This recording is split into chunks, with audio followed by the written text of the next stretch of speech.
here we are again.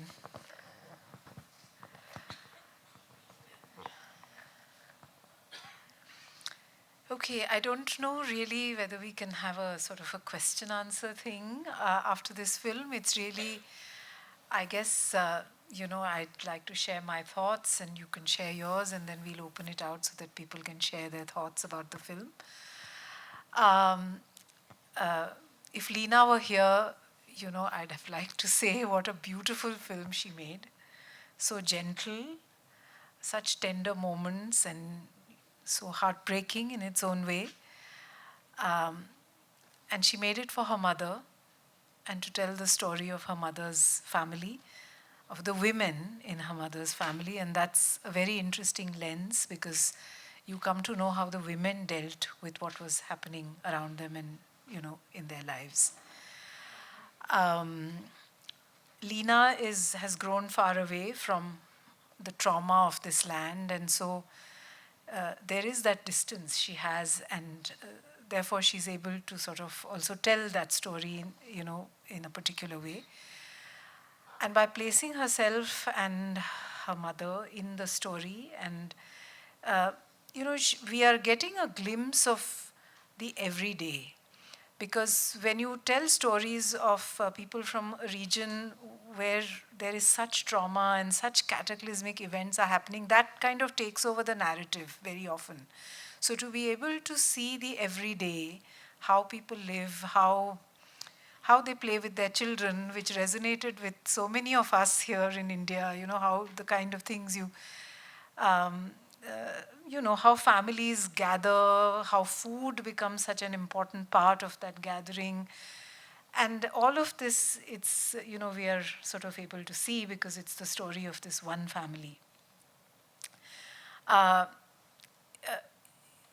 way the film is structured, it's several journeys, several departures and returns, some forced and some by choice. Of course, Hiam Abbas's family, her mother and parents and the grandparents had to leave. They had to leave Tiberias. It was a forced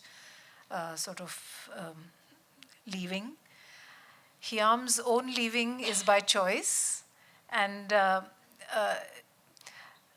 families, even those in exile, are families. They have their own tensions and, things that, young people all over the world and throughout time have been leaving their families, their homes and hometowns to, for better prospects, for their aspirations, and yet Hiam's leaving somehow seems more burdened. It seems to carry a bigger burden. It's the burden of also what the community has gone through, where they're fighting for their identity, where the word Palestine is banned, and here they are, Palestinians in Palestine, not being able to actually express their identity. So at a time when the community feels that it needs to stay together and everyone needs to stay together, here is Hiam choosing to leave.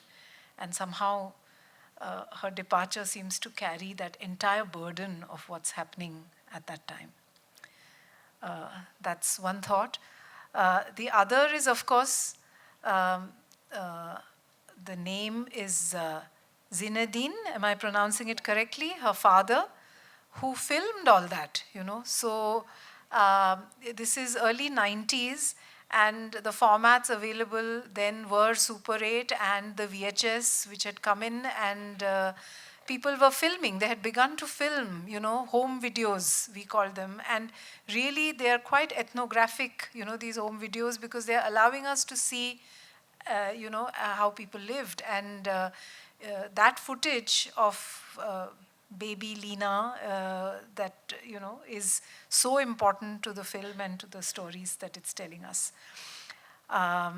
So there is actually a question. So we see her aunt's wedding,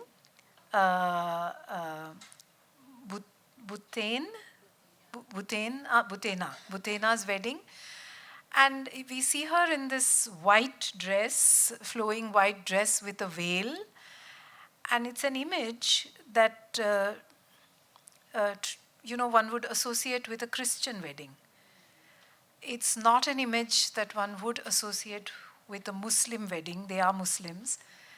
And that, it's really not an image actually related to a religion at all, but to that place and to that culture. So could you actually tell us a little bit about this? Because it is such a melange of cultures, and there are traditions and rituals that overlap, and everybody seems to follow a certain kind of. Could you talk a little bit about weddings? Well, about, yes, Yeah. weddings, and also the way people dressed, and there were, of course, some women you could see a black, not a full hijab, but not a niqab.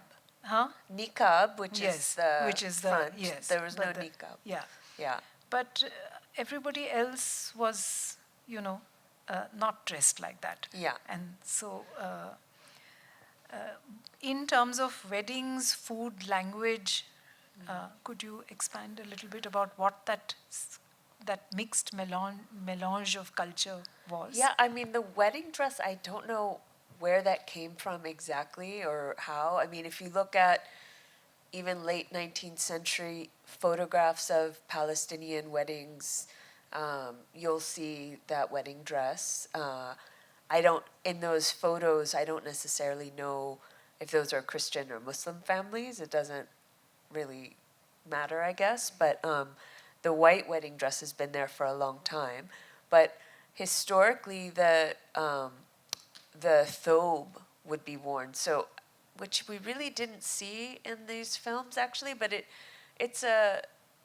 the traditional Palestinian woman's garment is a long dress, and it has, well, actually, this is from an old thobe, this embroidery here, so it would have embroidery on it, and every village around Palestine had its own embroidery. So you could look at a woman and say, oh, she's from this place or that place because of the embroidery.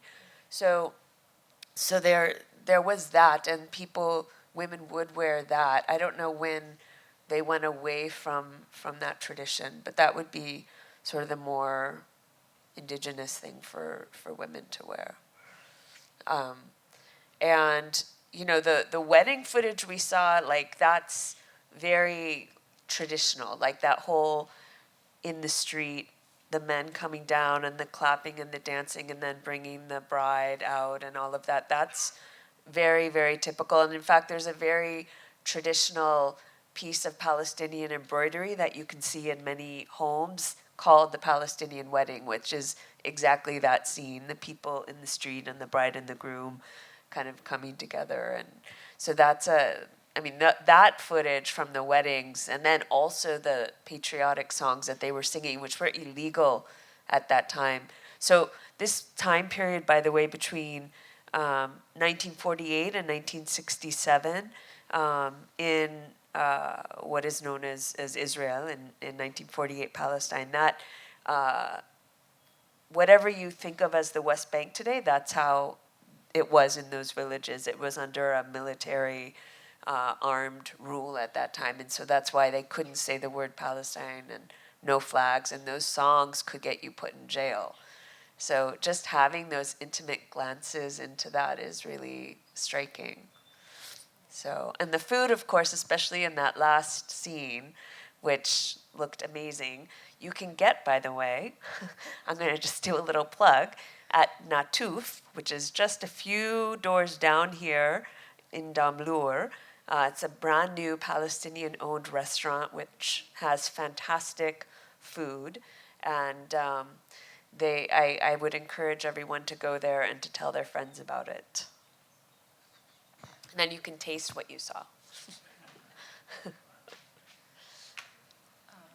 Yeah. Also,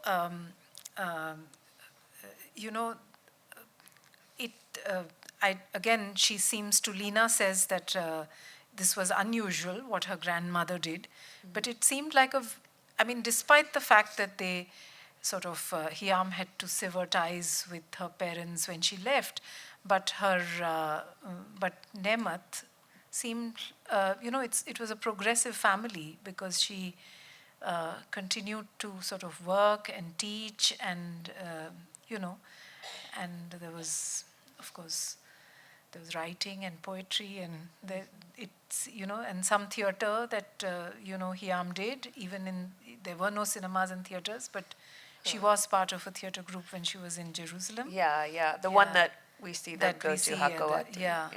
So it seemed like a liberal family, or was that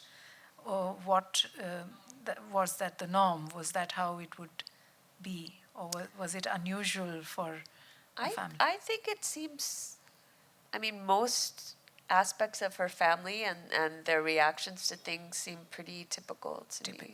Yeah. Yeah. Your thoughts, on the film? I think it's a really lyrical film. I love the way that we see these 4 generations and their stories woven together. I also really like the way there are nice moments of silence in the film where we're just seeing pure image and listening to the beautiful strumming and just moments of reflection for us as the audience about all the things we're seeing and being told, and so I think that's probably some of my favorite elements. Okay. And also talking about the pain of separation, which even though the leaving may have been by choice, nevertheless, that return and rebonding with the family, which the child allows her to do in a sense, is difficult. Yes. It's open to the audience. Please do share your thoughts, or if you have questions, of course.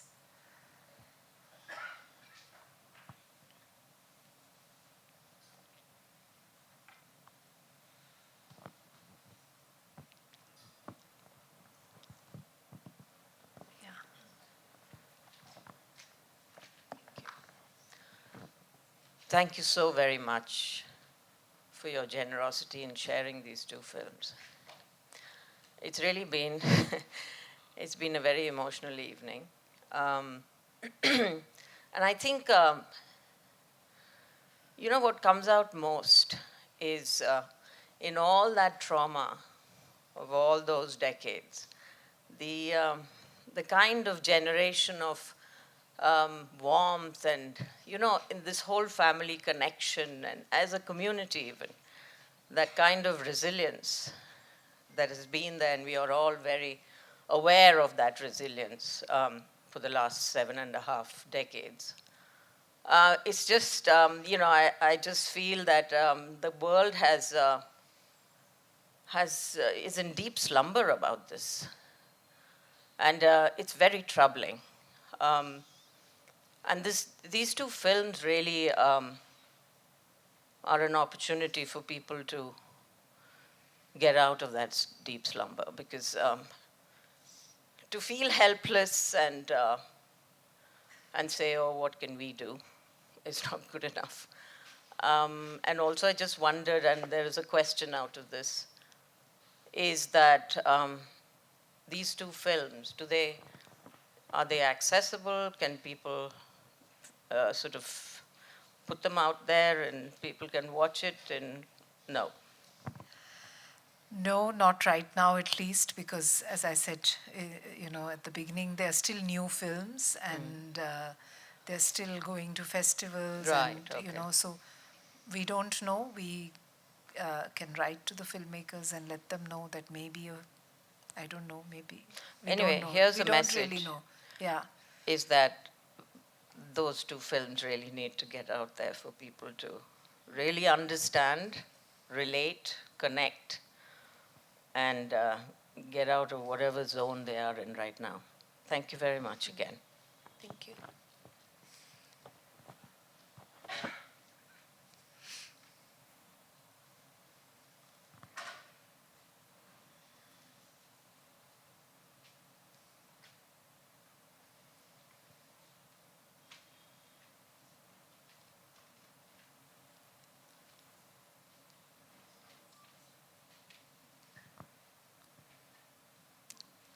know, Behind. such We have one silence question. after the film. Hello. I I think when watching the film and just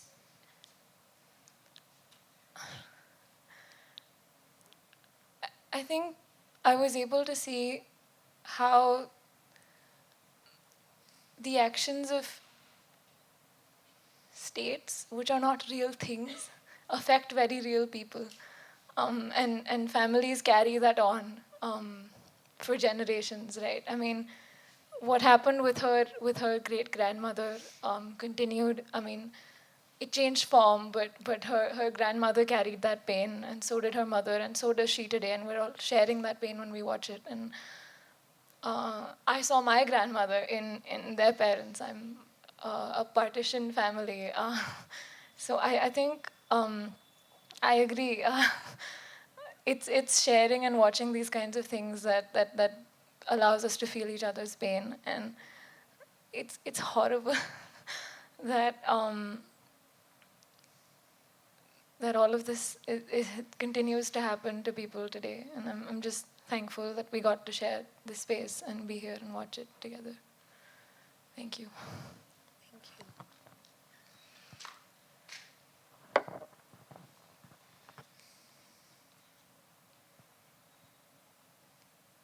Yeah, you want to respond to what she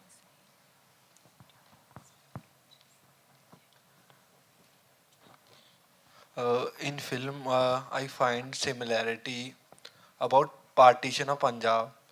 Like in Punjab, when 15 August comes and my circle and I am when try to remember those things which happened in 47.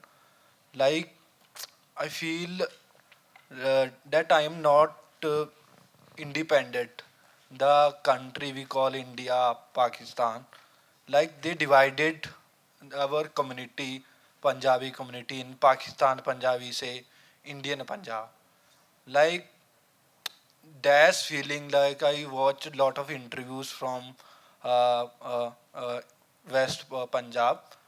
They have when they speaking about partition and the silence comes that's like feels more terrifying and बहुत बहुत दुख देता है वो I think that thing like when UNO type organization uh, they're like colonial powers dividing countries Pakistan naming India Pakistan like other also dividing people in the in set of countries or in set of religions that's how much hurts like when we talking about the stories personal stories it hurts more but state do not recognize that personal stories like we are seeing the footages but the stories which is not shooted in 47 84 or Gujarat riots, the stories which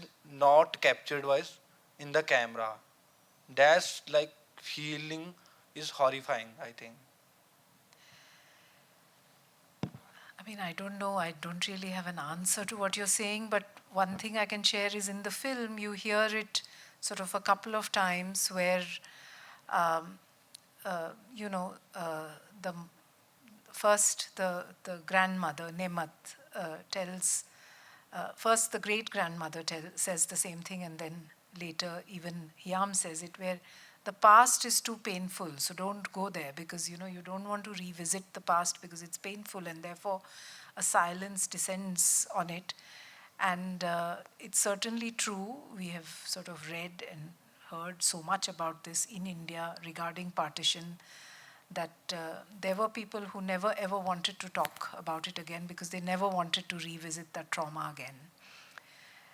And in order to sort of talk about it, also you require a certain distance, I think, which Lina has. And therefore she's able to sort of, bring out these stories. And her mother too, I mean, her leaving was, as I said, by choice, and although the separation is difficult, she's able to sort of talk about it. But Nemat and Ali, for them, that past was very, very difficult, and I don't know if they talked about it, because that's what you hear, where they said, don't go back to the past because it's too traumatic to talk about. Although it's interesting for those of you who are here for the first film, where we had scenes in refugee camps and people were talking about their experiences. It's really not possible to spend any amount of time in a Palestinian refugee camp and not have elders want to talk about it. Like, it's an imperative. So there's also that mode, because they're living it still every day. Were you there for the first film? Because that's where there were people recounting in detail, what happened, and, how that's something that you can never really ever forget. So yes, it's both, I guess. The need to recall and to recount and to the horrors is as strong as perhaps in some people the need to never revisit the past.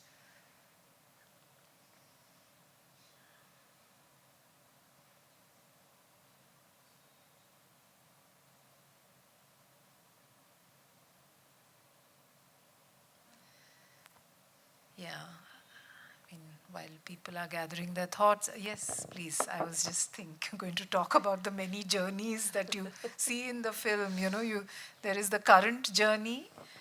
That's also in two parts, because at one time, Nemat, the grandmother, is there, and then she's no more. So there are two journeys at least. And then there are the journeys when Lina is a child, which is also 92, 93, 94, we see. So there are those journeys.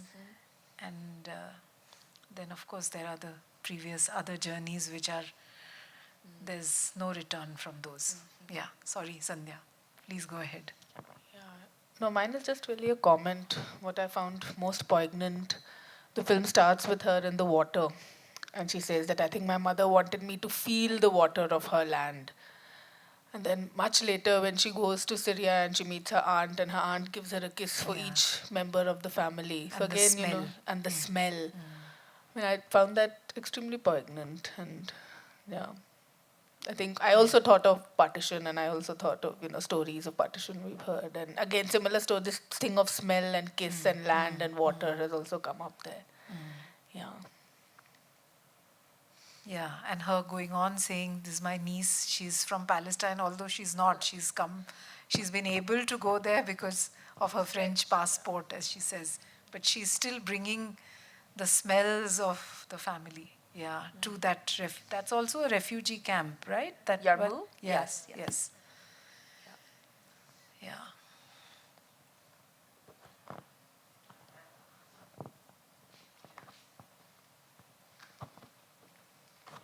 So it's just a clarification. So while talking in the story, they talk about an aunt who has married to Syria, and how they remember it is like going there is something beautiful. Like the experience of the aunt being there. Like she talks about the women over there, cafes over there, Damascus.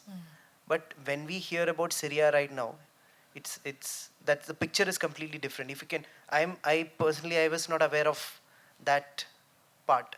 If you can, where she mentions that is the Arab world, where she talks about the women, the smells, the colors of the place, and somehow hints at a liberation. Yeah. Yeah, where I mean, Damascus was, I haven't been there since 2009 maybe. It was, one of the most elegant, beautiful, mesmerizing cities I've ever been to, and all the things she said were true. Given that it's been so many years of war at this point, I don't know what it's like now, but at that time, absolutely, what she was saying was true. And she's saying this living in A a refugee refugee camp. camp. Yeah. Yeah. They also, by the way, back in those days, had I don't know if it's still there, but there was a movie theater just for Hindi movies. They love Hindi movies there.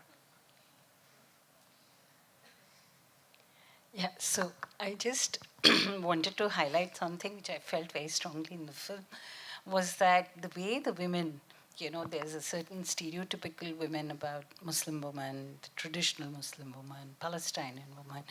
I really thoroughly enjoyed the times and the conversations when, they're so free about the way there's nudging, there's talk about their sexual life and all of that. And I think it was very interesting to enter that world and see, if I may say, the real lives and, like you were saying, everyday lives of the women there. I thought I thoroughly enjoyed that part. Yeah, it's a really nice intimacy of this film. Yeah, and it's a family talking amongst each other, and the filmmakers also from the family. So that also helps because people feel comfortable enough to be themselves. And, I don't know if that would. Yes, yes. I wanted to ask about something I didn't see, which is any specific mention of, say, the Christian families and any interaction, and also the Jewish settlers, or I'm sure there were a lot of Jewish people already living there, but again, neither film showed any kind of interaction. So is it completely now it may be even more ghettoed, but was there no interaction even in those days? We are talking of from the 60s. Or In which film? In this film? In this also I didn't see. In Palestine, you mean? In Palestine, yeah. So they came as occupiers. Yeah, please Yeah, go ahead. no, go Yeah, ahead. no. So I mean, there is interaction where in mixed villages or in mixed towns where there are Christians and Muslims and Druze people as well. There is absolutely interaction. This village where they happen to be is a Muslim village, so you're seeing Muslim families. But Tiberias, where they keep going back to that town area, it was a almost 50% Palestinian, 50% Jewish town before the Zionists took it over. So historically, this place, this entire region, the Arab world, was a land where people got along and lived very harmonious, multicultural lives. Yes, there were some fights and once in a while a pogrom or something, but over the centuries, people got along and they shared their lives with each other. It was not like Europe. It was not that model at all. But unfortunately, that model has been pushed on to this region. So the other thing I would say is that historically, since especially 1967, Israel has worked really hard to make it easier for and encourage Christians to emigrate in order to diminish the Christian population so that they can pretend that there's some kind of Jewish-Muslim conflict that has nothing to do with what's happening. So that's also there. Thanks. Yeah, also I'm just to add to that, what the Palestinians are asking for is not really their religious identity at all. They're just asking for their land and wanting to be Palestinians. Yeah. No? Isn't that, Yeah. That's the, yeah.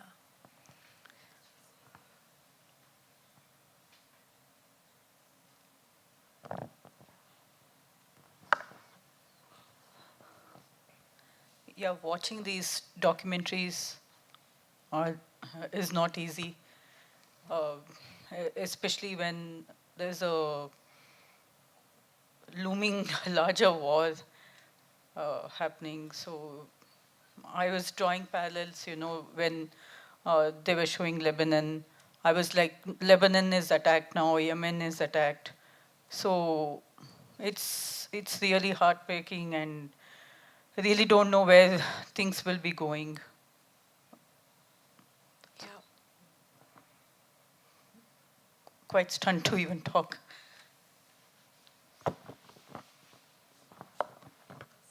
It's gone into a different. You want to talk about where it is at in terms? No. It's just, yeah, everybody knows about it. We are reading the newspapers. Yeah.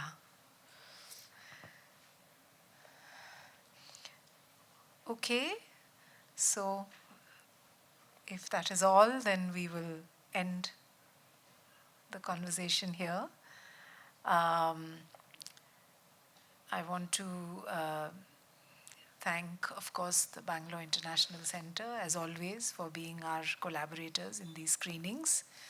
And thank you, Marcy, very much for bringing these films to us. And thank you all for staying on for the discussion. For those interested, there is another Palestinian film being screened on the 4th at Ata Galata called Where the Olive Trees Weep. So for those interested, they can look up the Ata Galata website and it has the details. Okay, thank you and good night.